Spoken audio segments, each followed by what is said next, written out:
皆様こんにちは。宇治原実です。世界に誇る日本人の心、副題として日本人こそ聖書の民だったというテーマで皆様とご一緒に考えたいと思います。本日は第11回目、その前半です。テーマは世界に誇る武士道、第2回目、勇気北の戦いです。本日は前半です。世紀の撤退作戦です。新渡戸稲造は武士道の勇気という特目の中で水戸の藩主徳川光圀の言葉を引用しています。戦場の中に駆け入って討ち死にすることは大変簡単なことで、鳥に足れない身分の者にもできる。生きるべき時に生き、死ぬべき時に死ぬことを本当の勇気だというのだ。この事例を世紀の撤退作戦と題してご紹介いたします。それがキスカ島撤退作戦です。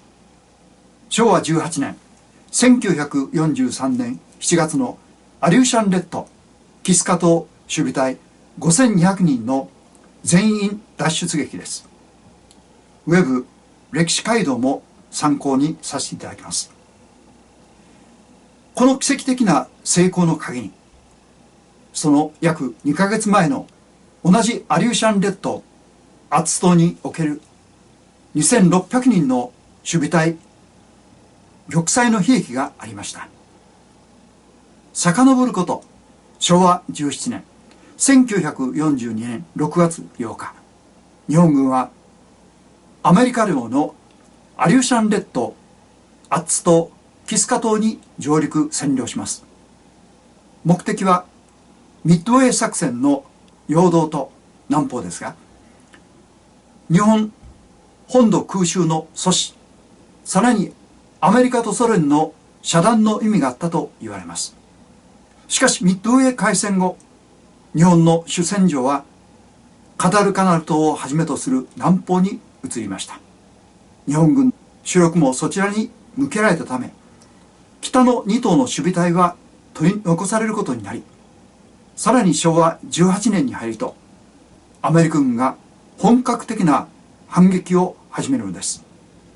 同18年2月、大本営は樋口喜一郎陸軍中将のもと、北方軍にアッツ島キスカ島の守備を任じ、アッツ島守備隊の隊長には山崎康代大佐がつきました。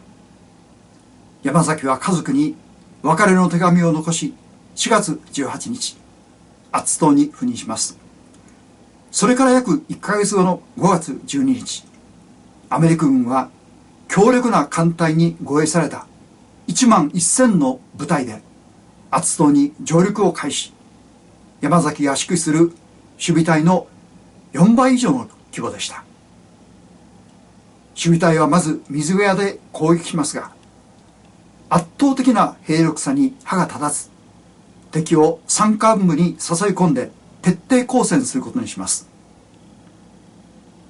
敵上陸の知らせを受けた北方軍司令官の樋口喜一郎は、約5000の増援部隊を逆上させることにし、山崎を激励する電文を送りました。ところが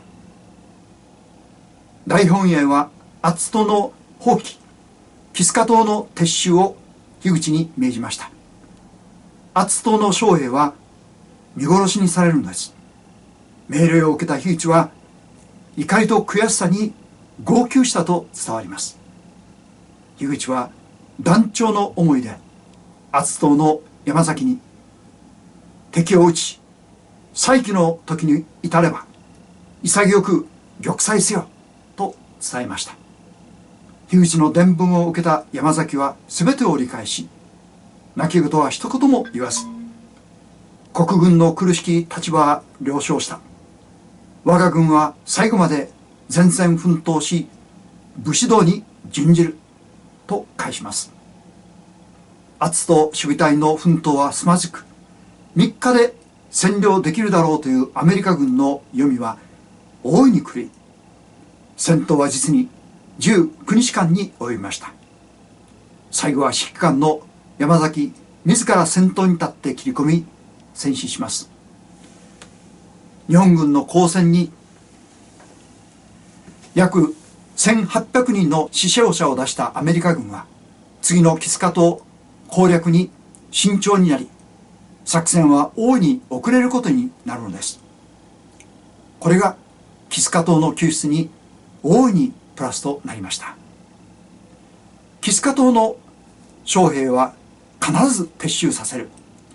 それが北方司令官樋口喜一郎が厚と将兵を捨て石にする代わりに大本営に認めさせた条件であったと言われます。しかし最新のレーダーを装備した強力なアメリカ艦隊が囲むキスカ島に接近するには、濃霧に紛れて高速の軽巡洋艦や駆逐艦が敵の隙をついて突入し、短時間で守備隊を撤収させるしかありません。それは激戦地に飛び込む以上の難事と誰もが認めるものでした。そんな難事に当たったのが、部下からの辛抱厚い木村正富海軍少将です。7月7日、木村率いる水雷戦艦はキスカ島に向け出港。キスカ島では陸海軍将兵がいつ救援艦隊が来てもよいよう、毎日海岸に全員が整列して待機していました。しかし7月10日11日が当初の突入予定日でしたが、霧が発生せず延期。13日14日、そして燃料の関係で最後のチャンスの15日もキスカ島時代は霧に包まれていますが、その南方は視界良好。木村は反転帰還を命じます。帰ろう。帰ればまだ来ることができる。作戦はまだ終わっていない。将兵を確実に救出するための木村の決断でした。しかし事情を理解していない軍の上層部は突入を断念して戻ってきた木村に、なぜ突入しないのか、将たる内輪に乏しいと酷評を浴びせたのです。木村はそんな非難を受け流し、全く動じません。また来るという木村の言葉通り、水雷戦艦は22日、再びキスカ島に向けて出港。ところがその情報はアメリカ軍に察知されていました。2隻の戦艦、5隻の巡洋艦を旗艦とするアメリカ艦隊が木村たちを待ち受けます。ただ一つ、アメリカ軍の勘違いは、木村の艦隊が増援部隊を乗せていると思ったことでした。厚と守備隊の奮闘ぶりから、キスカ島でもそれを上回る抗戦を日本は企画していると考えたのです。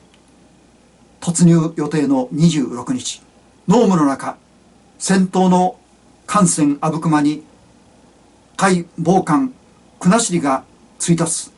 この事故で突入が29日に延期されますが、それが幸運の始まりでした。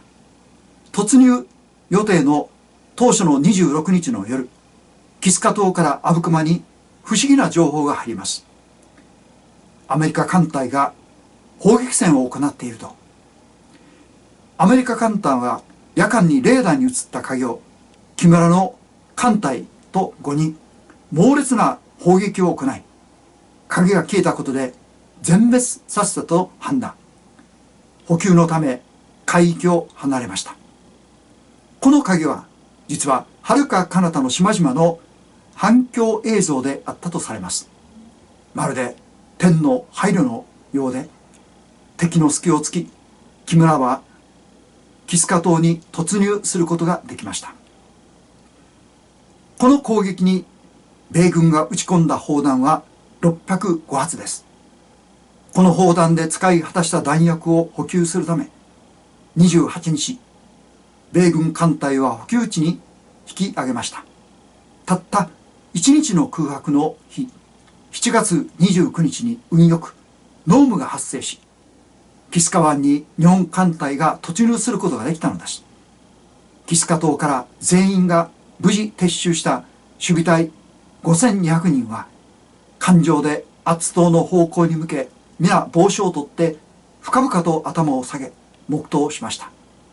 アッツ島で玉砕した将兵をはじめ、救出部隊、守備隊全員が一丸となって導いた奇跡でした。短時間わずか50分での撤収のため、木村は銃の放棄を申し出ます。陸軍では考えられないことですが、樋口は単独で了承しました。兵器は作れるが人間は作れないと語りました。翌7月30日、アメリカ軍は200発、3日後には2313発の砲弾を撃ち込みます。さらに航空機による激しい空爆も実施しました。そして8月14日、アメリカ軍は艦艇100隻余りを動員、兵力約3万4000をもってキスカ島に上陸しました。艦隊による十分な艦砲射撃を行った後で、濃霧の中一斉に上陸を開始したアメリカ軍は、存在知らずない日本軍兵士との戦闘に備え、極度に緊張した状態で進軍したため、各所で同士討ちが発生しました。死者約100名、負傷者数十名を出してキスカ島攻略を完了しました。上陸したアメリカ軍の見たものは数匹の犬だけだったと言います。また日本軍は米軍を撹乱させるため、ペスト患者収容所と書かれた立て看板を兵舎前に残していきました。通訳官として従軍していたドナルド・キーン氏がこれを翻訳すると、上陸部隊は一時パニック状態に陥り、緊急に本土に大量のペスト用ワクチンを発注しました。アメリカ軍はこれをパーフェクトゲームと言い、日本陸海軍の作戦に驚嘆したのです。私たちには忘れてはならない、どうしても語り継がなければならないことがあると思います。それは戦争の悲惨さだけではなく、日本人としての誇りではないでしょうか。世界に感動を与えた日本人の素晴らしさは勇気でした。聖書の一節をご紹介いたします。十字架刑を覚悟してなお先頭に立つイエスの姿です。武士道の視点に立つとき、本当の勇気とは何かを学びます。さて一行はエルサレムに登る途中であった。イエスは先頭に立って歩いて行かれた。弟子たちは驚き、また後についていく者たちは恐れを覚えた。するとイエスは再び12弟子をそばに呼んで、ご自分に起ころうとしていることを話し始められた。さあこれから私たちはエルサレムに向かっていきます。人の子はご自身ですが、最初律法学者たちに引き渡されるのです。彼らは人の子を死刑に定め、そして異邦人、ユダヤ人以外の民族です。異邦人に引き渡します。すると彼らはあざけり椿をかけ鞭打ち、ついに殺します。しかし人の子は3日の後によみがえります。新約聖書マルコの福音書10章32節。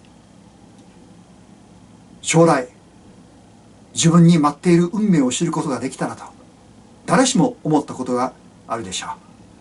それが惨めで悲惨で、最後は処刑としたら誰もが尻込みします。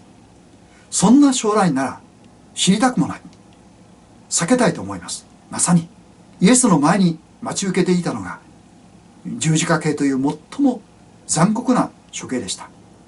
西洋キリスト教ではキリストのイメージは優しく女性っぽいのです。しかしもう一面のキリストはダイナミックで気迫に満ちています。先頭に立って歩まれる姿に皆が恐れを覚えました。覚悟ができた人間はこのように圧倒する力があります。アッツ島で玉砕を覚悟した日本兵は兵力ではるかに勝る米兵を圧倒し、恐れを抱かせました。キスカ島の同胞のため捨て石となる覚悟を決めていたのです。まさに武士道とは死ぬことと見つけたい。それではお知らせです。